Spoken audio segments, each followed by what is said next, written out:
এই মুহূর্তে আমি আছি আবুধাবিতে। আবুধাবি হচ্ছে একটি মিডল ইস্টের মধ্যে সবচাইতে উন্নত এবং সবচাইতে ধনী রাজধানীর মধ্যে একটি। আর এই ছোট্ট আবুধাবিটা যেটি হচ্ছে গিয়ে সৌদি আরব এবং ওমানের মধ্যবর্তী দেশের রাজধানী, মানে ইউনাইটেড আরব আমিরাটসের রাজধানী আবুধাবি। আর এই 24 ঘন্টা আমি এক্সপ্লোর করার চেষ্টা করব, বিভিন্ন জিনিস দেখার চেষ্টা করব। সো আপনাদেরকেও দেখানোর যথেষ্ট ট্রাই করব। সো প্রথমেই আমি আবুধাবি যতগুলো শপিং মল ছিল, বড় বড় শপিং মল নাম করা, তার মধ্যে সবচেয়ে যে বেটার যে শপিং মল সেটাতে আমি ঢুকছি, সেটা হচ্ছে আল গ্যালারিয়া মল। তো প্রথমে ঢোকার পরে আমার কাছে খুব ভালো লাগছে, সেটা হচ্ছে কি এক শপিং মল, সব ধরনের ব্র্যান্ডের আপনার আউটলেট রয়েছে, গুচি, ডিওর এবং মিলানো, সব ধরনের ব্র্যান্ডের ভালো ভালো লন্ডন আমেরিকান ব্র্যান্ড যত আছে সবগুলোর আউটলেট এখানে রয়েছে, একদম ফ্যান্সি টাইপের বলতে পারেন। তো অ্যাপল স্টোরও রয়েছে। অ্যাপল স্টোরের যে ডিজাইনটা সবচেয়ে সেটা আমার কাছে অনেক ভালো লাগছে।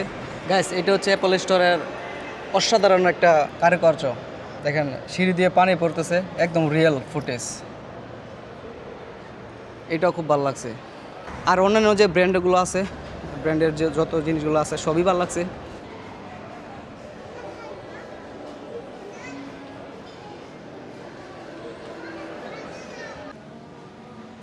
Very nice.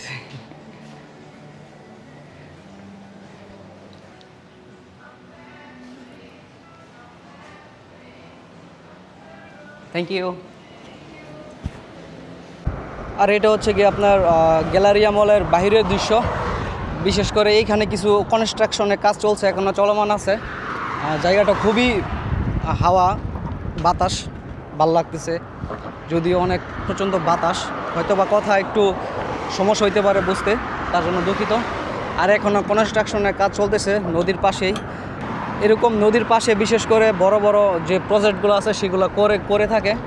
আর যে ইয়াগুলো দেখতেছেন, বিল্ডিং দেখতেছেন 1, 2, আর ওই পাশে আরও অনেকগুলো আছে, এগুলো সম্পূর্ণ বিল্ডিং নিয়ে হচ্ছে কি তাদের এই মলটা। আরেকটা জিনিস লক্ষ্য করতেছেন, কিছু ভাই এখানে কাজ করতেছে, সম্ভবত মলের এইখানে পরিষ্কারের কাজ করতেছে, যেটা খুবই ভয়ের একটা কাজ, রিক্সের একটা কাজ। জানি না তারা কতটুকু সেফটি মেনটেন করে, তবে আমার মতে তারা অনেকটাই সেফটি মেনটেন করে কাজ করতেছে। এই জিনিসটা আমার কাছে খুব, যে কতটা কষ্ট করে প্রবাসী ভাইরা প্রতিটা দেশের মধ্যে, তাদের এই কষ্ট আসলে সেলুট।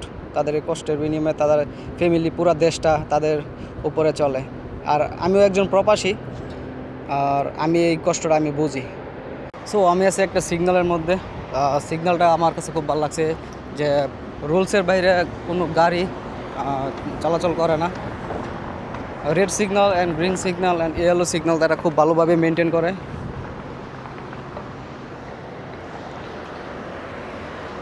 আমি আছি এখন আল জাহিয়া নামে এক স্টেটে। সো এখন আমি এই সিটি নিয়ে কিছু ইনফরমেশন আপনাদের সাথে শেয়ার করতে চাই। সেটা হচ্ছে গিয়ে, যদিও এই স্টেটটি আবুধাবির অন্যান্য জায়গা থেকে ডেভেলপ তেমন হয়নি, কম, তারপরেও এখানে অনেক সুন্দর সুন্দর বিল্ডিং আছে, দেখেন অসাধারণ। সো মোটামুটি এখনও ডেভেলপ অনেকটাই, আরও হবে। এখানে আমি দেখলাম যে অনেক প্রজেক্ট এখনও চলমান, তো আশা করি ভবিষ্যতে আরও সুন্দর সুন্দর প্রজেক্ট হবে এখানে। সো আমি এই আবুধাবি সিটি নিয়ে আপনাদেরকে কিছু ইতিহাস বলতে চাই। সেটা হচ্ছে 1000 বছর আগে এই আবুধাবিটি ছিল যাযাবর, মানে বেদুইনদের বসবাস। তারা মূলত উট এবং মুক্তা আহরণ, সমুদ্রের মধ্যে মাছ ধরান, এগুলো দিয়ে তাদের জীবন জীবিকা চলতো। পরবর্তীতে যখন 1961 সালে বানিয়াস গোত্র যখন এই দ্বীপটির মধ্যে পানি খুঁজে পায়, তখনই তারা এইখানে বসবাস করা শুরু করে। ঠিক এর পরবর্তীতে 1973 সালে আল নাহিয়ানের পরিবার আলাইন থেকে তাদের যে আবাস স্থল, যেটা বাসস্থল আছে, সেটা স্থানান্তর করে আবুধাবি সিটিতে চলে আসে।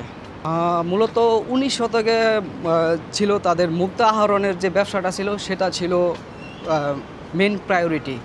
তারপর আস্তে আস্তে এই ব্যবসাটা খুবই দশের মধ্যে পড়ে যায়।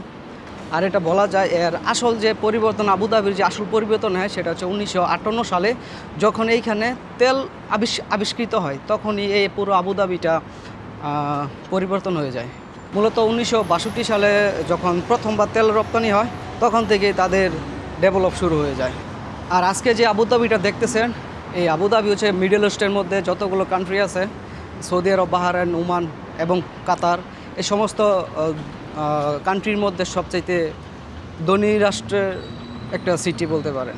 আর তাদের এই ডেভেলপের পিছে মূল কারণ হচ্ছে গিয়ে তাদের তেলের আবিষ্কার।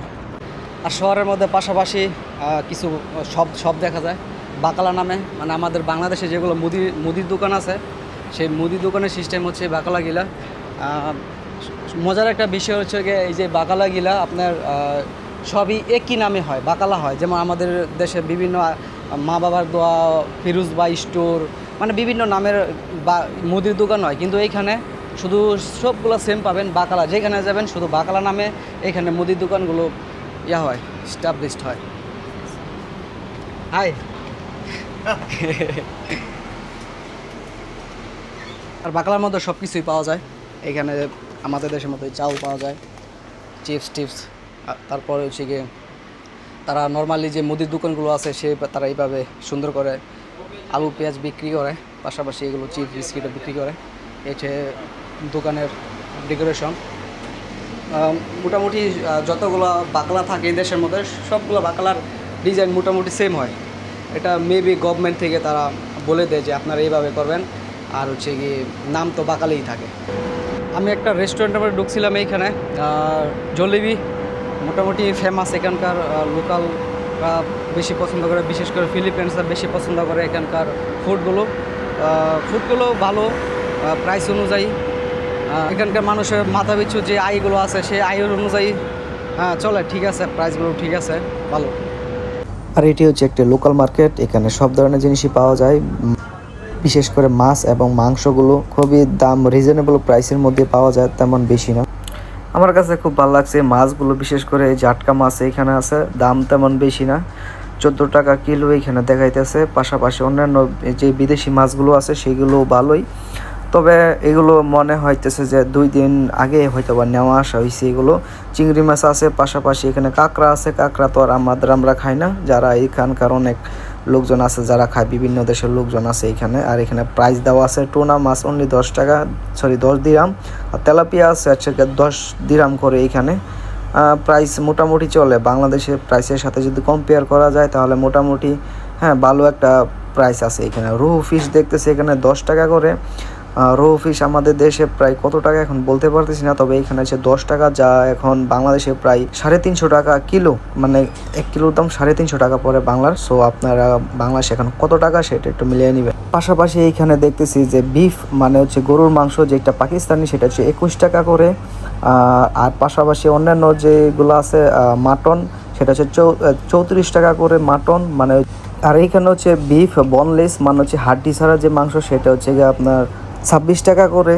তবে এখানে মাংসের যে দামটা এখানে নির্ধারণ করা হয়েছে, আমার কাছে মনে হচ্ছে যে বাংলাদেশের তুলনায় এখানে দামটা অনেক কম, অনেক বাংলাদেশের চাইতে অনেক বেশি।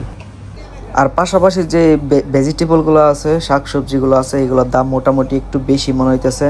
আর এগুলো বেশি থাকেই কারণ হচ্ছে দেশের বাইরে যে শাকসবজিগুলো আসে সেগুলো একটু দাম বেশি থাকে। বিশেষ করে মাংস আর মাছ এগুলোর দাম কিছুটা হলে কম পাওয়া যায়, কিন্তু শাকসবজি যেগুলো আছে সেগুলো আপনার দাম অনেকটাই বেশি থাকে। সো একজন সামান্য ছোট ইউটিউবার হিসেবে আমার ভিডিওটা অনেক বড় হয়ে গেছে, তো আজকে আর আমি বেশি বড় করব না। তো আজকে আমার ভিডিওটা হচ্ছে এই পর্যন্তই। সো আপনারা যদি আমাকে ছোট্ট সাপোর্ট করতে চান তাহলে অবশ্যই চ্যানেলটি সাবস্ক্রাইব করে পাশেই থাকতে পারেন, পরবর্তী যে কোনো ভিডিও আসলে যেন আপনারা সহজে পেয়ে যান। আসসালামু আলাইকুম, ভালো থাকবেন।